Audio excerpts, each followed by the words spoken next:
ഇരിക്കൂ ഇരിക്കൂ. തിരി ഏ എന്റെ മോന്റെ സീസിങ് തന്നക്കറു, ഞാൻ പോയിക്കോളാം. സീസിയോ?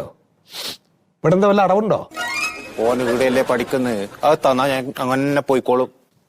ടി സി അല്ലേ? ഇപ്പൊ ഏത് കോഴ്സാ പഠിക്കണേ മോൻ? ഓന് ഇവിടെ കോമയിലല്ലേ. കോമയിലോ? എന്താ പറ്റി? എന്റെ മോനിവിടെ ബി കോമയിലല്ലേ പഠിക്കുന്നേ. മൂന്നാമത്തെ കൊല്ലം, ഇത് മൂന്നാമത്തെ കൊല്ലം. ബികോം അല്ലേ? ഇനി ഓനിവിടെ പഠിക്കുന്നില്ല. ഇനി ഇവിടെ പഠിക്കണില്ല? നിർത്തി. നന്നായി അത്. പഠിച്ചിടത്തോളം മതി. എന്താ കാര്യം? എന്ത് കാര്യം? ഇവിടെ പഠിച്ചിട്ട് എന്ത് കാര്യം? ഒരു കാര്യമില്ല. ഇവിടെ പഠിച്ചവനല്ലേ ഞമ്മ ഇപ്പൊ കണ്ട് മനസ്സിലാക്കി പലയിടത്ത് പണിയെടുക്കേണ്ട ഹോട്ടലിലും അടിയിടലും. അതുകൊണ്ട് ഇവിടെ അവൻ പഠിക്കുന്നില്ല. അത് തന്നാ ഞാൻ അങ്ങോട്ട് പോയിക്കോളാം. ഓന് ഓസ്ട്രേലിയയില ഇനി അങ്ങോട്ട്. ഓസ്ട്രേലിയ പഠിച്ചാൽ അവിടെ പഠിക്കുകയും ചെയ്യാ, പണിയെടുക്കുകയും ചെയ്യാ.